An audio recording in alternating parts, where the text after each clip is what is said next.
Là-bas, je vois de la fumée. Et c'est plutôt de la poussière.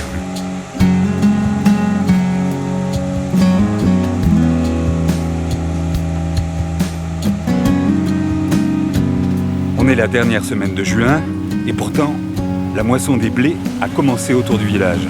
J'ai filmé les machines, j'ai interrogé les agriculteurs qui les conduisent. Il y a de l'ancien et du moderne. Venez avec moi. On part en chasse ensemble.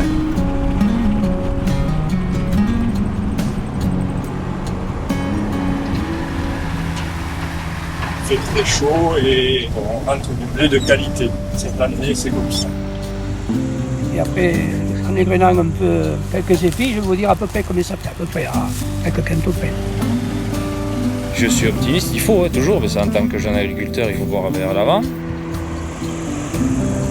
J'ai démarré sur une 510 massée, sans cabine, sans rien. Et là, j'avais 15 ans et demi. Dans tous ces bois, c'est épais, là, il y a plein de chatouilles. Cette année, c'est la première année où on en voit autant.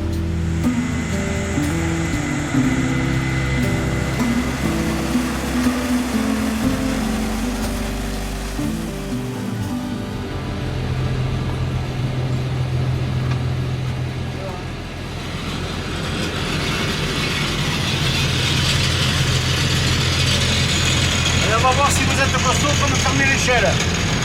Fermez l'échelle. Eh ouais. Allez, je vais le faire. La pédale est là. Hop, c'est pas automatique.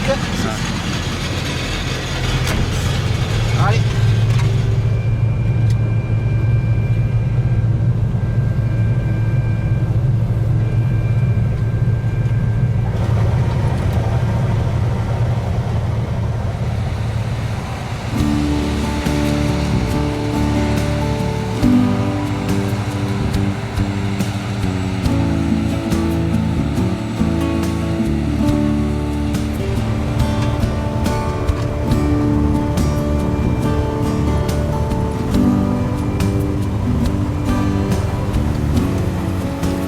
Alors ici, nous sommes en train de moissonner du blé tendre dans un coteau sur la commune de Gorée.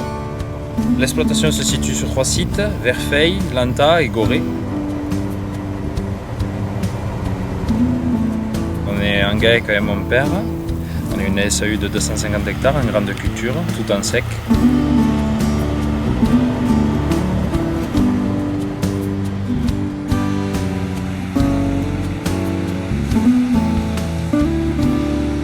Tu as eu envie de reprendre l'activité et de la continuer. Tout à fait. Je me suis installé en 2021. Auparavant, j'ai fait quelques études. J'ai fait un bac pro plus un BTS en agricole. Et avant ça, j'avais fait un CAP de travaux paysagers, d'où j'ai monté une petite entreprise d'espace vert aussi, en plus de l'agricole. Et depuis 2021, j'ai repris les parts du GAEC avec mon père et on est tous les deux associés sur le GAEC. Là, on a fini du blé dur, on a fait du blé tendre de force et là, c'est du blé tendre meunier pour le pain.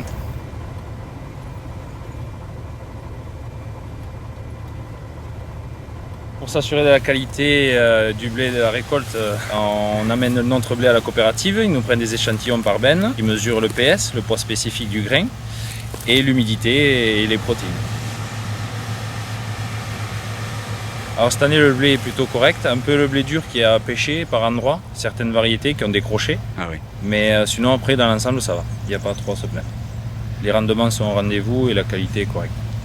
J'ai vu des gens moissonner très tôt, la dernière semaine de juin, comme aujourd'hui d'ailleurs. Oui, tout à fait. Oui, cette année, on est en avance. On a à peu près une quinzaine de jours d'avance, comparé à habituellement. Et je pense que ça va faire de plus en plus comme ça, vu le climat, le changement du climat qu'on a actuellement. Les températures sont de plus en plus élevées et du coup, les moissons avancent un peu plus.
Elle est pleine?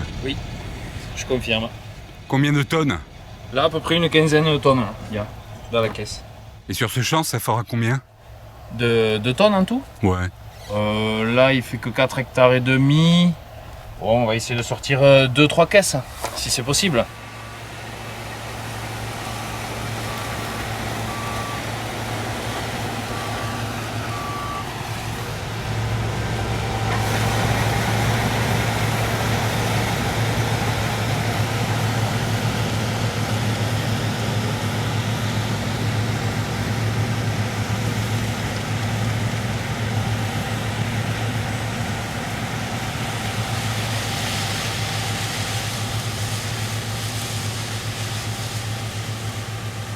Alors l'avenir, oui, je suis optimiste. Il faut toujours, parce qu'en tant que jeune agriculteur, il faut voir vers l'avant.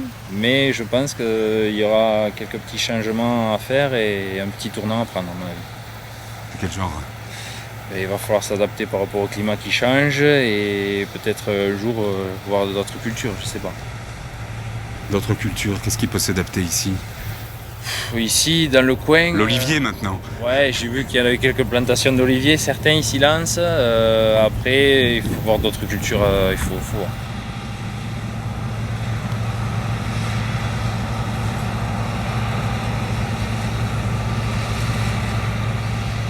Il y a trop de concurrence aujourd'hui, ça devient compliqué, ouais. Ça devient compliqué. Et les autres pays, ils produisent beaucoup moins cher et des fois même mieux de qualité que nous. Alors du coup... Non, ça non. Cette dernière phrase n'est pas possible. Si, c'est vrai. Ah oui? C'est vrai. La qualité du blé est même meilleure au Canada ou quoi que ce soit qu'ici en France des fois. Les Canadiens, ils ont des surfaces gigantesques, ils ont la Lune. Ah oui. Après oui, ça c'est sûr. Mais après bon, ils ont des produits que nous n'utilisons pas, qui sont interdits ici en France, que nous on ne pratique plus. C'est pas du tout les mêmes... charge de culture et intrants qu'on met, ça n'a rien à voir. Vous avez le droit de faire quoi avec ce blé, sur ce blé? Alors sur ce blé, on a le droit de faire quelques désherbages au semis, quelques fongies, et après bon, des apports d'engrais classiques. Mais après tout ce qui est contrôlé, on est vachement contrôlé sur la totalité de l'assolement. On marque tout sur un cahier d'enregistrement, même sur des sites. Tout est tracé. Du semis jusqu'à la récolte.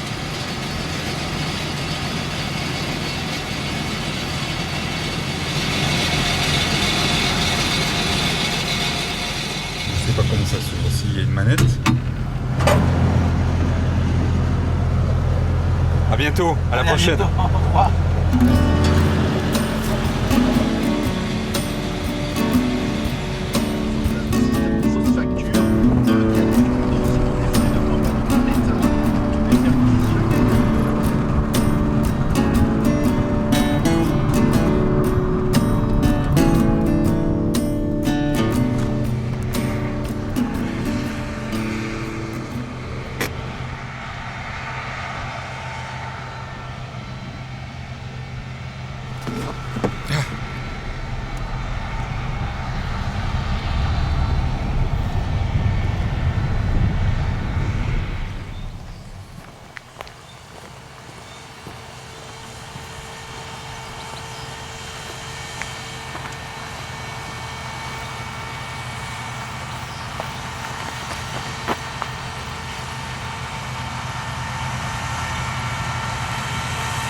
Je cherchais cette vieille New Holland depuis longtemps. Je l'ai trouvée dans les coteaux après Caraman.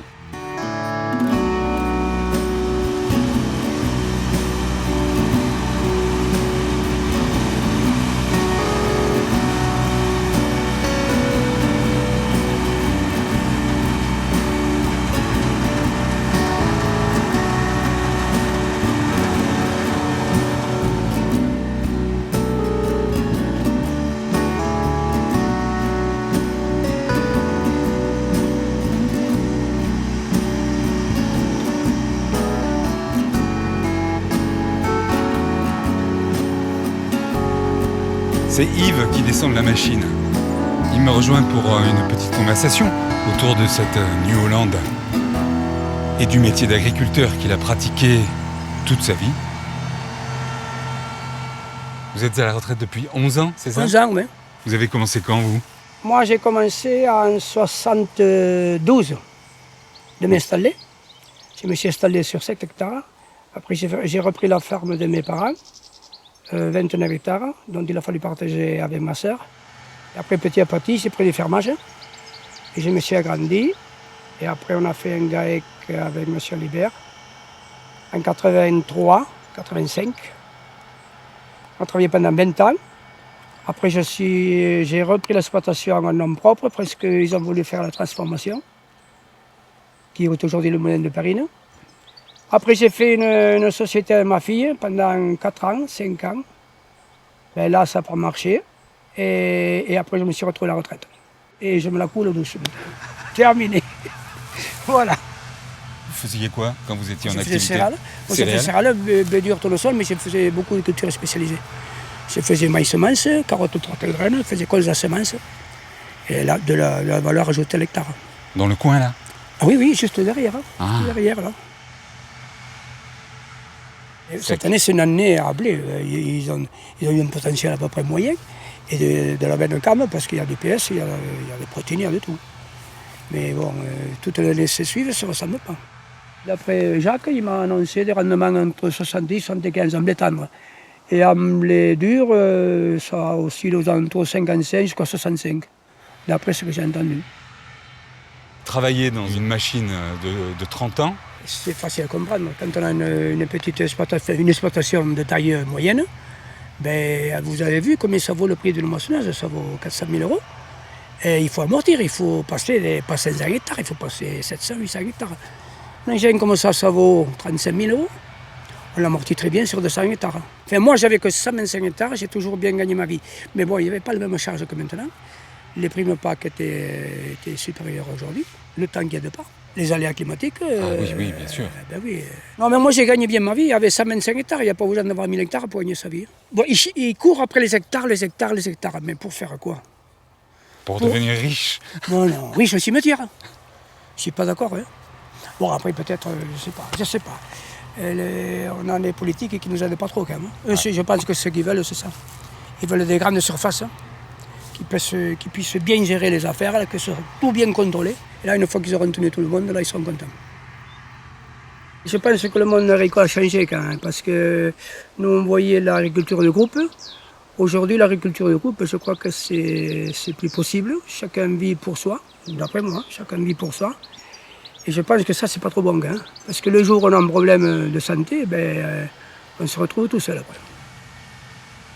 On aurait toujours tendance à dire qu'on veut des repreneurs. Et quand il n'y a pas de repreneurs, quelque part, On a les boules. ça fout les boules quand même. Oui. Passer 40 ans, 50 ans, parce que pour monter l'exploitation, ça ne se fait pas du jour au lendemain. À l'époque, on commençait tout petit, et on grandissait. Maintenant, ils arrivent à des exploitations que leur ont cédé les parents avec 100, 150, 200 hectares. Mais ça, c'est facile de rouler comme ça. Et quand on démarre une exploitation d'une vingtaine d'hectares et qu'on se retrouve à la fin avec 120, 150, c'est déjà beau. Et de ne pas avoir un reveneur à la fin, quelque part, ça fout un peu les boules. Comme ça. Parce que plus personne ne veut devenir agriculteur. Apparemment, je pense que non. C'est dommage quand même, parce qu'il va falloir quand même nourrir la planète, non? Mais j'en connais des jeunes quand même. Il y en a, mais il n'y en a pas beaucoup.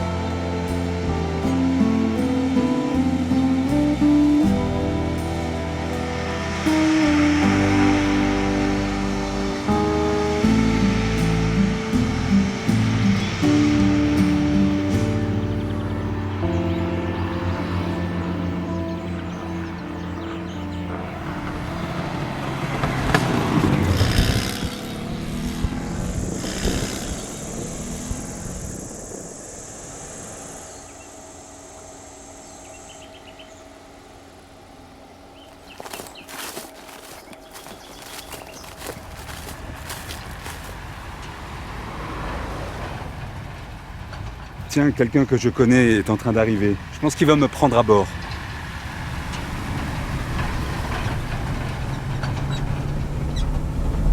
Alors c'est l'heure de la moisson pour vous aussi. Oui, c'est vrai. On y est. Bon, on en a fait beaucoup. On a de l'excellente coquille. Et il fait très chaud et on n'a pas du tout d'eau. Alors le grain ne se mitaline pas. Et en fait, il ne s'esquinte pas. On rentre du blé de qualité. Voilà. Cette année, c'est comme ça.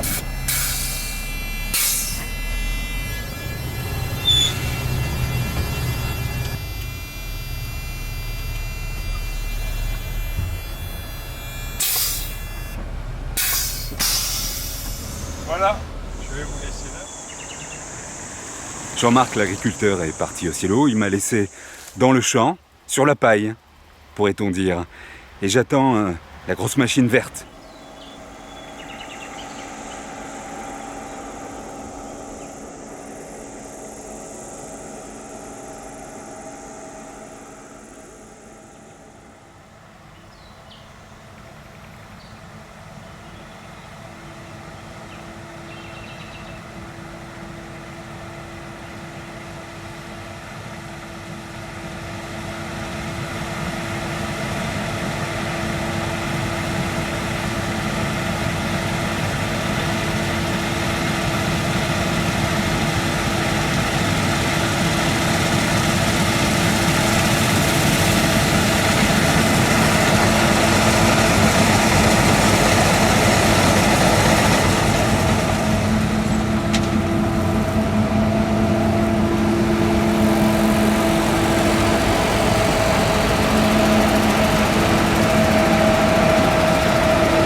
J'attends Jean-Pierre dans son classe qui moissonne des pentes à près de 20%.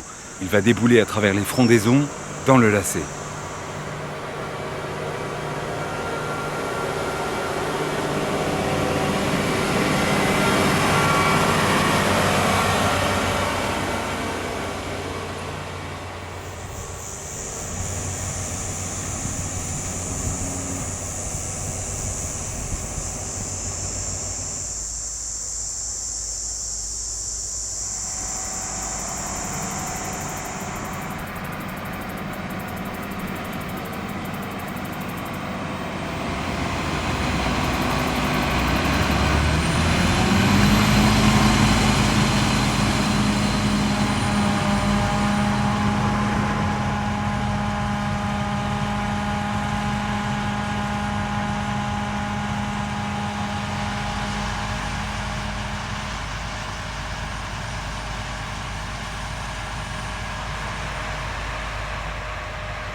Bonjour monsieur. Bonjour. Est-ce qu'elle a quelque chose de spécial, cette classe que vous conduisez? C'est une Montana, elle se nivelle dans tous les sens, c'est une tout-terrain quoi. Elle fait 18% de pente. C'est pratique dans le coin. Oui. Vous en servez pour toutes sortes de cultures, de récoltes. Ça c'est du blé dur. Ça se présente bien. Cette année ça va, pour l'instant ça va bien. Vous allez le vendre à un meunier, celui-là? Normalement c'est des contrats Panzani, oui. C'est rentable, ce que vous faites? Ça dépend le prix qu'on vend la céréale.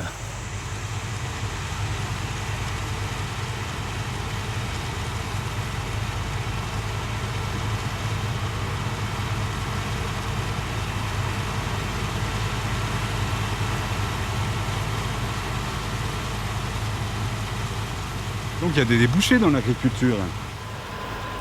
Des débouchés, c'est des niches, des petites niches en fait. On a la chance qu'on a Panzani qui nous prend le blé. Quoi.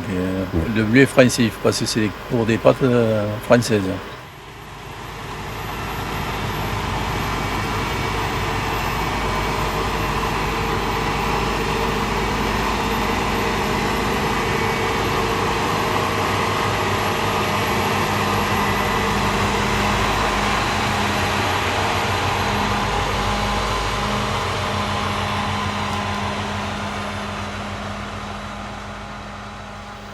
Il y a longtemps que vous faites ce métier?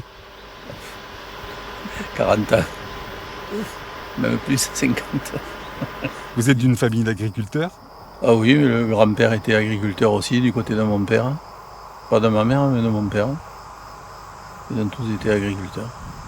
Dans le secteur? Ferme. Vous avez commencé sur d'autres genres de machines. Mais on était toujours sur classe, on a démarré avec une 76, 79, avec une petite machine de 100 chevaux et 4 mètres de coupe. La climatisation? Ouais, mais quand j'ai été chauffeur, non, j'ai démarré sur une 510 massée sans cabine, sans rien. Ah oui. Là j'avais 15 ans et demi.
Là-bas, je vois de la fumée. Il se passe quelque chose. Et c'est plutôt de la poussière, bien sûr.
Et maintenant, ça se passe au silo.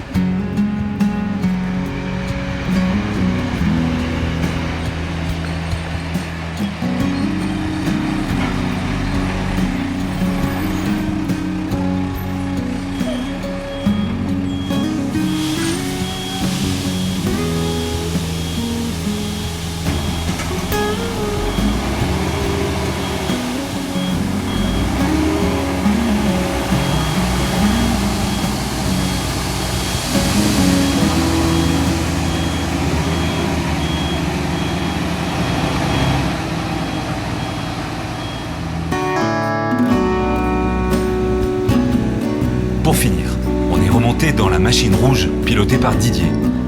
Il lui restait le long des bois une surface de blé dur. Ah, j'arrive à voir la différence quand même avec le blé de tout à l'heure. Hein. C'est pas pareil, hein. Ouais, effectivement, il y a du poil, si j'ose dire. C'est bien doré. J'espérais apercevoir les chevreuils qui abondent dans le coin, Dans tous ces bois, c'est épais, là, il y a plein de chevreuils. Non, mais cette année, c'est la première année où on en voit autant. mais ils ont préféré éviter le paparazzi et rester à l'ombre. C'est eux qui se couchent là? C'est bien se coucher dans le blé.